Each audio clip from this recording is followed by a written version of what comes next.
Margaret Bourke-White, 1904–1971, was a breakthrough photojournalist who took her first photography class in college.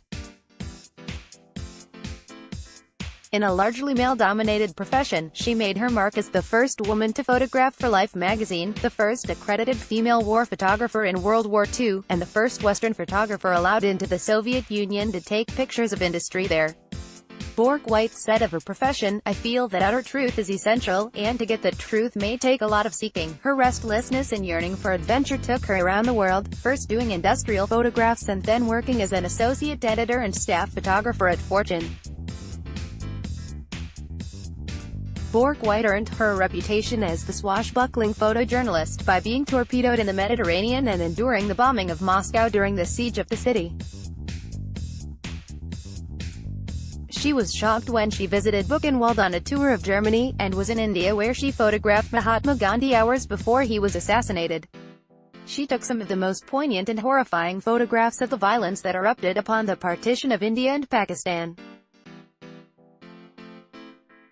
When Margaret Bourke-White died in 1971, her friend Alfred Eisenstadt said of her, "She was great because there was no assignment, no picture that was unimportant to her. It is that ethical perspective that made her such a remarkable photojournalist." To name this day. Quotes. Here are some quotations from Margaret Bourke-White about photography. After reflecting upon her view of this art form, see how you might incorporate one of her views into some pictures you take today. Photography is a very subtle thing. You must let the camera take you by the hand, as it were, and lead you into your subject. If you want to photograph a man spinning, give some thought to why he spins. Understanding for a photographer is as important as the equipment he uses. As photographers, we live through things so swiftly. All our experience and training is focused toward snatching off the highlights. That all-significant perfect moment, so essential to capture, is often highly perishable. The very secret of life for me was to maintain in the midst of rushing events an inner tranquility. I had picked a life that dealt with excitement, tragedy, mass calamities, human triumphs, and suffering. To throw my whole self into recording and attempting to understand these things, I needed an inner serenity as a kind of balance, spiritual practice. Spend some time today looking at photographs by Margaret Bourke-White. There is a good collection of them at Google Arts. Here are 2 ways to deepen your encounters with the photographs.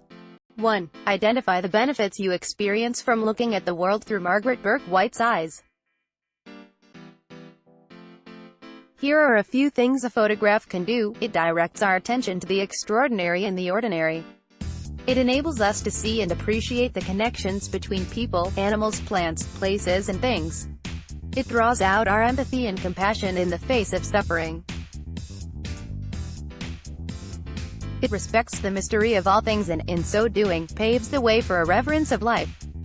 2. Practice Visio Divino with one of the photographs.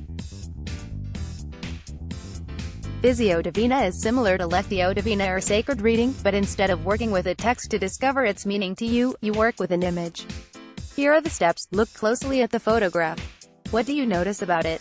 Does some aspect of it stand out for you? A shape, its construction, a particular figure, etc. Narrow your gaze to what you noticed. Be attentive to what speaks to your heart as you reflect upon that part of the photograph.